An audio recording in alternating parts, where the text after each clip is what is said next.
نحمده ونصلي ونسلم على رسوله الكريم أما بعد فأعوذ بالله من الشيطان الرجيم بسم الله الرحمن الرحيم يا أيها الذين آمنوا إذا نودي للصلاة من يوم الجمعة فاسعوا إلى ذكر الله وذروا البيع ذلكم خير لكم إن كنتم تعلمون آمنت بالله صدق الله مولانا العظيم إن الله وملائكته يصلون على النبي يا أيها الذين آمنوا صلوا عليه وسلموا تسليما اللهم صل على سيدنا ومولانا محمد وعلى آل سيدنا ومولانا محمد وبارك وسلم عليه الصلاة والسلام عليك يا سيدي يا رسول الله وعلى آلك وصحابك يا سيدي يا حبيب الله الصلاة والسلام عليك يا سيدي يا شفيع المذنبين وعلى آلك وصحابك يا سيدي يا رحمة للعالمين حمد و ثناء رب جلیل اور پیارے آقا جناب محمد الرسول اللہ صلی اللہ علیہ وآلہ وسلم کی بارگاہ ناز درود و سلام کا نذرانہ پیش کرنے کے بعد معزز و محتشم برادران اسلام، پچھلے جمعۃ المبارک پر ہم نے جمعہ شریف کی فضیلت و اہمیت پر اپنے گفتگو کا آغاز کیا تھا۔ آج بھی اسی بات کو آگے چلاتے ہوئے سب سے پہلے جمعہ نہ پڑھنے پر وعیدیں کیا ہیں، پیارے آقا صلی اللہ علیہ وسلم نے کتنی سختی اور جلال کا اظہار فرمایا ہے، اور پھر اس کے بعد چند مسائل اور قبولیت کی گھڑی پر ایک دو باتیں عرض کرنا چاہوں گا۔ اللہ تبارک و تعالی سن سنا کر عمل کی توفیق عطا فرمائے۔ پیارے آقا صلی اللہ علیہ وسلم نے ارشاد فرمایا، جو بندہ 3 جمعے لگاتار چھوڑ دیتا ہے غفلت میں، سستی میں، اللہ تبارک و تعالی اس کے دل پر مہر لگا دیتا، اسے غافلین میں سے لکھ دیا جاتا۔ ایک اور حدیث مبارکہ میں پیارے آقا صلی اللہ علیہ وسلم نے ارشاد فرمایا، جب کوئی بندہ ایک جمعہ چھوڑتا ہے اس کے دل پر ایک سیاہ کالا نقطہ لگا دیا جاتا، پھر وہ دوسرا جمعہ چھوڑتا ہے تو اس نقطے کو اور بڑھا دیا جاتا، پھر جب وہ تیسرا جمعہ چھوڑتا ہے تو پھر اس کے سارے دل کو سیاہ اور کالا کر دیا جاتا، پھر اس پر کوئی ہدایت کی بات اثر نہیں کرتی، نیکی کی بات اثر نہیں کرتی، اس لیے کہ وہ رب کی رحمت سے دور ہو چکا۔ ایک اور حدیث مبارکہ میں پیارے آقا صلی اللہ علیہ وسلم نے ارشاد فرمایا، میرا جی چاہتا ہے میں جمعے والے دن کسی اور کو اپنے مصلی پہ کھڑا کروں اور خود مسلمانوں کے گھروں کا چکر لگاؤں، جو جمعہ پڑھنے نہیں آئے میرا جی چاہتا ہے میں ان کے گھروں کو آگ لگا دوں، میں ان کے گھروں کو آگ لگا۔ ایک اور حدیث مبارکہ پیارے آقا صلی اللہ علیہ وسلم نے ارشاد فرمایا، جس نے جمعے کو چھوڑا اس نے اسلام کی طرف اپنی پشت کر لی ہے، اپنی پیٹھ کر لی ہے، گویا کہ اس نے اسلام کو سلام کر دیا ہے، اب تیرے ساتھ میرا کوئی تعلق نہیں ہے۔ یہ اتنا بڑا جرم ہے، اتنا بڑا گناہ ہے۔ پھر پیارے آقا صلی اللہ علیہ وسلم نے ارشاد فرماتے ہیں، جس نے جمعہ چھوڑا وہ منافق ہے، یہ سرٹیفکیٹ کوئی عالم دین کوئی پیر صاحب نہیں دے رہے، کوئی بادشاہ اسلام نہیں دے رہا، یہ منافقت کی سند پیارے مصطفیٰ عطا فرما رہے۔ کتنی بڑی وعید ہے ایک مومن کے لیے، ایک مسلمان کے لیے۔ جمعہ چھوڑنا اتنا بڑا جرم اور اتنا بڑا گناہ بن گیا کہ میرے آقا صلی اللہ علیہ وسلم نے اسے ایمان سے نکال دیا اور منافقت کی سند عطا کر دی۔ ان ساری باتوں سے ہمیں یہ سبق ملتا ہے کہ جمعہ بہت بڑی فضیلت والا عمل ہے، فضیلت والا کام ہے، فضیلت والی عبادت ہے۔ جتنا کوئی اس سے پیار کرتا ہے میرا رب اسے اتنی ہی برکتیں عطا فرماتا ہے۔ شاید یہ حدیث مبارکہ میں نے پچھلے جمعہ بھی بیان کی ہو، پڑھی تو میں نے آج ہے۔ پیارے آقا صلی اللہ علیہ وسلم نے ارشاد فرمایا جمعے کی فضیلت یہ ہے جو اللہ کی رضا کے لیے غسل کرے، مسجد میں پیدل چل کے آئے، دوران خطبہ کلام نہ کرے، 2 رکعتیں ایسے ادا کرے اس میں دنیاوی کوئی خیال نہ لائے، لوگوں کی گردنیں نہ پھیلانگے اور اللہ سے مانگے، جب وہ گھر جاتا ہے تو میرا رب اسے 20 سال کی عبادت کا ثواب عطا فرماتا ہے۔ 20 سال، یہ کہنا بڑا آسان ہے، یہ عبادت کرنا بڑا مشکل ہے۔ تو گویا اتنا بڑا عمل ہے۔ ایک اور حدیث مبارکہ میں پیارے آقا صلی اللہ علیہ وسلم نے ارشاد فرمایا جو جمعہ کی نماز ادا کرتا ہے اخلاص کے ساتھ، لوگوں کو تکلیف نہیں دیتا، ان کی گردنیں نہیں پھیلانگتا، امید ہے میرا رب اسے جمعہ کی نماز پر مقبول حج کا ثواب عطا فرماتا ہے۔ اس دور میں 15 لاکھ روپیہ لگتا ہے حج کے لیے، گارنٹی نہیں کہ وہ مقبول ہوگا یا رد ہوگا۔ 2 مہینوں کی مشقت اور مسافت ہے، پیسہ بھی خرچ ہوگا، جان بھی ماری جائے گی، پھر بھی گارنٹی نہیں۔ لیکن اس امت پہ میرے آقا نے کتنی نگاہ کرم فرمائی، فرمایا جماعت کے ساتھ ایک ایک نماز ادا کرو روزانہ رات، رب کائنات 5 حجوں کا ثواب عطا فرمائے۔ جمعہ ادا کرو رب تمہیں مقبول حج کا ثواب عطا کرے گا۔ ماں باپ کے چہرے کی زیارت کرو میرا رب مقبول حج کا ثواب عطا کرے گا۔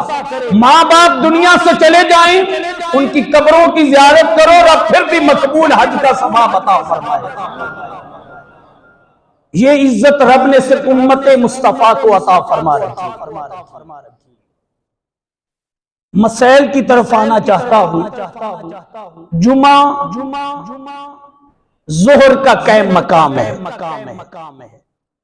اس وقت عام دنوں میں ہم ظہر کی نماز ادا کرتے ہیں جو 12 رکعتوں پہ مشتمل ہوتی ہے، لیکن جمعے والے دن وقت وہی ہے لیکن اس کی جگہ جمعہ ادا کیا جاتا ہے۔ میرا رب ظہر سے بڑھ کر بندے کو فضیلت اور اجر و ثواب عطا فرماتا ہے۔ ظہر کے قائم مقام لیکن فضیلت اور اجر میں جمعے کا مقام زیادہ۔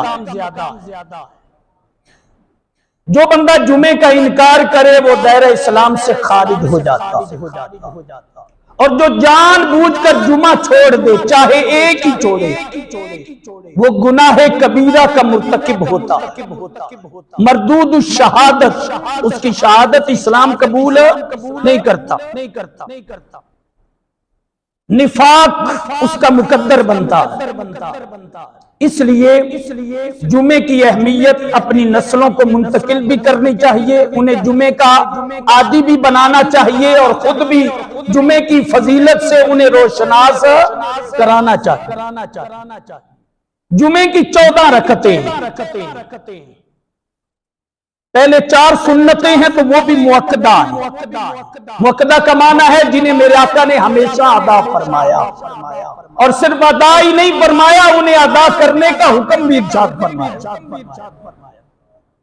اس کے بعد 2 فرض ہیں، پھر 4 سنتیں ہیں یہ بھی مؤکدہ ہیں، پھر 2 سنتیں ہیں وہ بھی مؤکدہ ہیں۔ 10 سنتیں جمعے کی نماز میں مؤکدہ ہیں۔ ظہر کی نماز میں 6 سنتیں موقدہ، جمعے والی دن 4 سنتیں اور بڑھا دی گئی اور انہیں موقدہ کا درجہ حاصل ہے۔ انہیں چھوڑنے والا بھی گمراہ ہے، بدعتی ہے اور عذاب و عطاب اپنے لیے کھول رہا ہے۔ اور جو پکی عادت بنا لے کہ جمعے کی سنتیں پڑھنے کی ضرورت نہیں، وہ جہنمی ہے۔ یہ میں نہیں کہہ رہا، یہ پیارے مصطفیٰ ارشاد فرما رہے۔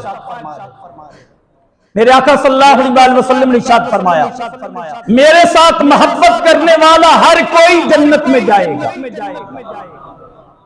لیکن انکار کرنے والے جنت میں نہیں جائیں گے۔ میرا انکار کرنے والے، یا رسول اللہ صلی اللہ علیہ وسلم، آپ کا انکار کرنے والے کون ہیں؟ جنہوں نے آپ کا کلمہ نہیں پڑھا، جنہوں نے آپ کی غلامی کا پٹا اپنے گلے میں نہیں ڈالا۔ فرمایا نہیں، میرا انکار کرنے والے وہ ہیں جو میری سنتوں کو چھوڑنے والے ہیں، جو میری سنتوں کو چھوڑنے والے۔ میں یہاں ادب کے ساتھ عرض کروں گا، بالکل کسی مولوی کی بات نہ سنیں، کسی عالم کی نہ سنیں، کسی پیر کی نہ سنیں، کسی ملک کی طرف نہ دیکھیں۔ جب بھی عبادت کے معاملے میں دیکھیں، صرف ذات مصطفیٰ کو دیکھیں۔ جی میں عمرہ کرنے گیا تو وہاں لوگ سنتیں نہیں پڑھتے، یہ کوئی دلیل نہیں جنت میں جانے کی، یہ کوئی دلیل نہیں اسلام میں رہنے کی۔ میں حج کرنے کے لیے گیا تو وہاں نہیں پڑھتے، یہ کوئی دلیل نہیں۔ میں اور آپ دلیل نہیں ہے، دلیل ذات مصطفیٰ ہے یا قرآن کی آیات ہے۔ جب میرے آقا صلی اللہ علیہ وسلم نے بتا دیا یہ میری سنت ہے، تو پھر جو مومن ہوگا، جو غلام ہوگا، وہ کبھی سنت کا انکار اس میں سستی نہیں کرے گا۔ اس لیے جمعے کے موقع پر کثرت کے ساتھ 2 فرض پڑھ کے نکل جانا اور اپنے آپ خوش رہنا، مطمئن ہو جانا کہ میں نے جمعہ پڑھ لیا ہے، وہ بیچارہ سخت بھولا ہوا ہے، اس کے 2 فرضوں کی بھی میرے رب کو کوئی ضرورت نہیں ہے۔ وہ نہ پڑھتا تو زمین پھٹتی نہیں، آسمان نیچے نہ آتا۔ یہ ساری کائنات میری اور آپ کی محتاج نہیں، ہم ساری کائنات کے اور خدا اور رسول کے محتاج ہیں۔ یہ بات دماغوں سے نکال دے کہ میری 5 نمازیں شاید آسمان کو اونچا کریں گی، ہمارا نماز جمعہ شاید رب کی فضیلتوں اور عظمتوں کو اونچا کرے گا۔ معاذ اللہ، استغفر اللہ، ایسا کبھی خیال بھی نہ کرنا، اس لیے کہ نمازیں ہماری ضرورت ہے، جمعہ ہماری ضرورت ہے، ذکر خدا، سنت رسول یہ ہماری ضرورت ہے، رب رسول کو ان چیزوں کی ضرورت نہیں ہے۔ اس لیے ہمیں اپنی دنیا سنوارنے کے لیے، اپنی قبر اور اپنا حشر اور قیامت سنوارنے کے لیے اللہ کی عبادت کو پورے قواعد و ضوابط اور پورے آداب کے ساتھ ادا کرنا چاہیے۔ پوری سنتیں جو موقدہ ہے انہیں دل جمی کے ساتھ پڑھیں۔ میرا رب اسی ساری نماز پڑھنے پر 20 سال کی عبادت کا ثواب عطا فرماتا۔ اسی طرح جمعے والے دن جو پہلے آئے انہیں چاہیے کہ وہ اگلی صفوں کو پہلے مکمل کریں تاکہ بعد میں آنے والوں کو کوئی پریشانی نہ ہو۔ اگر آگے جگہ خالی ہوگی تو پیچھے سے آنے والے اگلی جگہ کو پر کر کے آپ کی گردنیں پھیلان کے آئیں گے۔ تو میرے آقا صلی اللہ علیہ وسلم نے اس سے بھی سختی سے منع کیا، فرمایا کہ جو بعد میں آئے اور پھر آگے جانے کی کوشش کرے، لوگوں کی گردنیں پھیلانگے، وہ اپنے لیے جہنم میں پل بنا رہا ہے۔ وہ اپنے لیے جہنم میں، اس کا مطلب یہ ہے جلدی آنا چاہیے، پہلی صفوں کو پہلے مکمل کرنا چاہیے، بعد میں آنے والوں کو جہاں جگہ ملے وہیں پہ بیٹھ جانا چاہیے۔ اسی طرح جمعے والے دن جتنا وقت مسجد کو زیادہ دیا جائے اللہ تبارک و تعالی اتنا اجر و ثواب اور برکتیں زیادہ عطا فرماتا ہے۔ میں نے پچھلے جمعہ حدیث رسول آپ کو سنائی تھی، دو فرشتے آنے والوں کا نام لکھتے ہیں، جو جلدی آتے ہیں ان کا ثواب زیادہ لکھا جاتا ہے، جو جلدی آتا ہے اونٹ، گائے، بکری، مرغی، انڈا صدقہ کرنے کے برابر، قربانی کے برابر انہیں ثواب دیا جاتا ہے۔ یہ ساری باتیں اپنی جگہ ہیں۔ اس کے ساتھ ساتھ اگر کوئی بندہ مسجد کے آداب کا خیال رکھتے ہوئے اعتکاف کی نیت کر لیتا ہے، علم دین سیکھنے کے لیے وقت پہ آتا ہے کہ پہلے جاؤں گا قرآن کی کوئی آیت سیکھوں گا، اس کا کوئی ترجمہ میرے کانوں سے ٹکرائے گا، کوئی حدیث رسول سیکھوں گا، کوئی شرعی مسئلہ سیکھوں گا، میری اسلامی رہنمائی ہوگی، کوئی عمل کرنے کا طریقہ میسر آ جائے گا۔ یہ ساری نیتیں جتنی زیادہ اچھی کر کے آئے گا، میرا رب اتنی ہی اسے زیادہ برکتیں اور اجر و ثواب عطا فرمائے گا۔ صرف وہ جمعے کا ثواب حاصل نہیں کرے گا، ساتھ اسے اعتکاف کا ثواب نہیں ملے گا، اسے علم دین سیکھنے کا ثواب نہیں ملے گا، اسے مسجد سے محبت، پیار اور مسجد میں بیٹھنے کا بھی ثواب ملے گا۔ اور پھر ایک اور حدیث مبارکہ میں نے عرض کی تھی کہ پیارے آقا صلی اللہ علیہ وسلم کا ارشاد گرامی ہے، جمعے والے دن کثرت کے ساتھ مجھ پہ درود و سلام پڑھا کرو۔ جمعے والے دن اس حدیث پر بھی ہمیں عمل کرنا چاہیے۔ عام دنوں میں بھی درود و سلام کی کثرت یہ امتی کا وظیفہ ہونا چاہیے، یہ مسلمان کا وظیفہ ہونا چاہیے۔ اٹھتے بیٹھتے، چلتے پھرتے، کھاتے پیتے، سوتے جاگتے، وضو نہ بھی ہو پھر بھی پیارے آقا صلی اللہ علیہ وسلم کی خدمت میں درود و سلام کی کثرت کریں۔ یہ وہ نفلی عبادت ہے جو ساری نفلی عبادتوں سے زیادہ افضل و اعلیٰ بھی ہے، اور میرا رب ہمیشہ اسے قبول فرماتا ہے۔ درود و سلام والی عبادت کبھی رد نہیں ہوتی۔ جمعے والے دن اور جمعے کی رات اس کی اور زیادہ کثرت کرنی چاہیے۔ یہ جو جمعے کی نماز کے بعد درود و سلام پڑھا جاتا ہے ہر جامعہ مسجد میں، چاہے وہ کوئی کھڑے ہو کے پڑھے یا بیٹھ کے پڑھے، وہ اس کی اپنی مرضی ہے۔ یہ درود و سلام اسی حدیث مبارکہ کے فضیلت لینے کے لیے اور اسی حدیث مبارکہ پر عمل کرنے کے لیے پڑھا جاتا ہے۔ اور علماء نے اس پہ جو اپنے تاثرات کا اظہار کیا ہے، وہ فرماتے ہیں جو بندہ یہ چاہتا ہے میرا سارا جمعہ قبول ہو جائے، آنا جانا، بیٹھنا اٹھنا، سننا سنانا، رکعتیں 14 کی 14 ادا کرنا یہ قبول ہو جائے، وہ درود و سلام پڑھ کے جایا کرے، میرا رب درود و سلام کی برکت سے سارا جمعہ قبول فرما لے۔ اب ہماری مرضی ہے کہ ہم میں سے کون قبول کرانا چاہتا ہے اور کون قبول نہیں کرانا چاہتا۔ آخری بات عرض کروں گا، پیارے آقا صلی اللہ علیہ وسلم نے ارشاد فرمایا، جمعے کے دن ایک گھڑی ایسی ہے، ایک لمحہ ایسا ہے، اس لمحے رب سے جو دعا کی جائے میرا رب ہر دعا کو قبول فرماتا ہے، کبھی وہ دعا رد نہیں ہوتی۔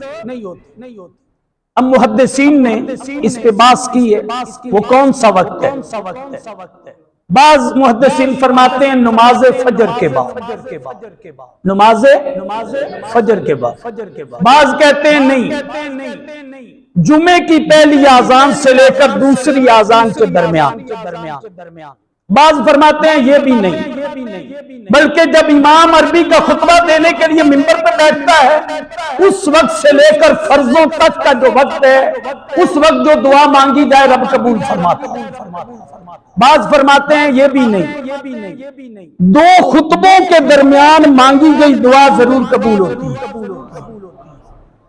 اور یہاں پہ یہ مسئلہ بھی یاد کر لیں، دو خطبوں کے درمیان بغیر ہاتھ اٹھائے دعا مانگنا یہ سنت رسول ہے صلی اللہ علیہ وسلم، بغیر ہاتھ اٹھائے، خطیب کے لیے بھی اور سامعین کے لیے۔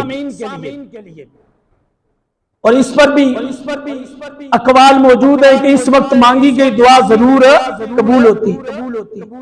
بعض بزرگوں نے کہا نہ فجر کے بعد والی، نہ دونوں اذانوں کے درمیان، نہ خطبوں کے درمیان، نہ جمعے کے فرضوں کے بعد والی، بلکہ عصر سے لے کر مغرب تک جو وقت ہے وہ انتہائی بہترین وقت ہے۔ اس وقت میں جو دعا کی جائے میرا رب اس دعا کو ضرور قبول فرماتا ہے۔ یہ مختلف بزرگوں کے اپنے اپنے تجربات ہیں۔ بعضوں نے خطبے کے درمیان مانگی ہمیشہ، اللہ نے ہر دعا قبول کی۔ انہوں نے کہا میرا ایمان یہ ہے خطبے کے درمیان والی ضرور قبول ہوتی۔ بعضوں نے اذان کے بعد مانگی، بعضوں نے فرضوں کے بعد مانگی، تجربات سے گزرے، آخر نتیجہ نکالا کہ فرضوں کے بعد والی ضرور قبول ہوتی ہے۔ لیکن اس سارے اقوال کے بعد ہر بزرگ یہ فرماتے ہیں کہ سارے کا سارا دن اتنا بابرکت ہے کہ اس نیت کے ساتھ، پورے خلوص کے ساتھ اور یقین کامل کے ساتھ جمعے والے دن بندہ جب بھی رب کی بارگاہ میں جھولی پھیلاتا ہے تو میرے رب اس کی دعاؤں کو قبول فرما لیتا ہے۔ نعرہ تکبیر، نعرہ رسالت، نعرہ تحقیق، نعرہ حیدری۔ اس کا معنی یہ ہوا کہ ہمیں کثرت کے ساتھ جمعے والے دن دعائیں بھی مانگنے کا اہتمام کرنا چاہیے۔ اور پھر اجتماعی دعا، اس کی بڑی فضیلت، فرضوں کے بعد اجتماعی دعا، بقیہ نماز ادا کرنے کے بعد زیادہ لوگوں کا اجتماعی دعا کرنا، صلاۃ و سلام کے بعد اجتماعی دعا میں شامل ہونا، یہ بات ذہن میں رکھیں۔ انفرادی دعا کی اہمیت اور ہے اور اجتماعی دعا کی اہمیت اور ہے۔ پیارے آقا صلی اللہ علیہ وسلم کے ارشاد گرامی ہے کہ جہاں 40 لوگ جمع ہو کر دعا کرتے ہیں ان میں ایک اللہ کا ولی ہوتا ہے، اللہ کا پیارا ہوتا ہے، جس کے صدقے میرا رب باقی 39 کی دعائیں بھی قبول فرما لیتا ہے۔ جمعے کو فضیلت حاصل اسی لیے ہے کہ اس دن لوگ زیادہ اکٹھے ہوتے ہیں۔ عیدین کو فضیلت اسی لیے حاصل ہے کہ اس دن لوگ زیادہ اکٹھے ہوتے ہیں۔ جتنی اجتماعی شکل میں دعائیں زیادہ مانگی جائیں رب اتنی ہی رحمت کے دروازے بندوں کے لیے زیادہ کھول دیتا ہے، دعائیں جلدی قبول ہوتی ہیں، عافیت، رحمتیں اور برکتیں اور سلامتیاں نازل ہوتی ہیں۔ اس لیے گزارش ہے یہ بھی اپنا ٹرینڈ تبدیل کریں کہ فرضوں کے بعد ایک ایک بندہ دوڑے جا رہا ہے، چاہے جمعہ ہے چاہے عام فرض ہے۔ جماعت کے ساتھ نماز کی فضیلت اسی لیے زیادہ ہے کہ زیادہ لوگ مل کے جب نماز پڑھتے ہیں اور مل کے ہاتھ اٹھاتے ہیں تو میرا رب کسی نیک کے صدقے مجھ جیسے گناہگاروں کی بھی قبول فرما لیتا۔ اس لیے میڈیا کو دیکھنا، سوشل میڈیا پر کان دھر کر اپنی اصلیت کو چھوڑنا اور اصل اسلام کی جو روحانیت ہے اسے چھوڑ دینا، یہ میرا اور آپ کا قصور ہے۔ اور دن بدن یہود و نصارہ کی یہی منظم سازش ہے کہ وہ دن بدن ہمیں مسجدوں سے، عبادت و ریاضت سے، ادب و احترام سے اور روحانیت سے دور کرنے کی پوری کوشش کر رہے ہیں اور اس میں وہ دن بدن کامیاب ہوتے جا رہے ہیں۔ اور ہم ہیں ایک بندے کو دیکھا تو اپنا قبلہ تبدیل کر لیا، ہم نے کلمہ اللہ رسول کا پڑھا ہے، بندوں کا نہیں پڑھا۔ بس یہ یاد کر لیں جب اللہ رسول کا کلمہ پڑھا ہے تو اب تابعداری بھی خدا اور مصطفیٰ کی جائے گی، انہی کے نقش قدم پہ چلیں گے، احکامات پہ عمل کریں گے، میرا رب برکتیں ہی برکتیں عطا فرمائے گا۔ دعا ہے رب ذوالجلال مجھے بھی آپ سب کو بھی جمعے کی فضیلت و اہمیت کو پہچاننے اور پھر اس سے بھرپور برکتیں حاصل کرنے کی توفیق عطا فرمائے۔ انشاءاللہ العزیز اگلا جمعۃ المبارک کا خطبہ استاذ المکرم حضرت علامہ محمد دین سیالوی صاحب ارشاد فرمائیں گے۔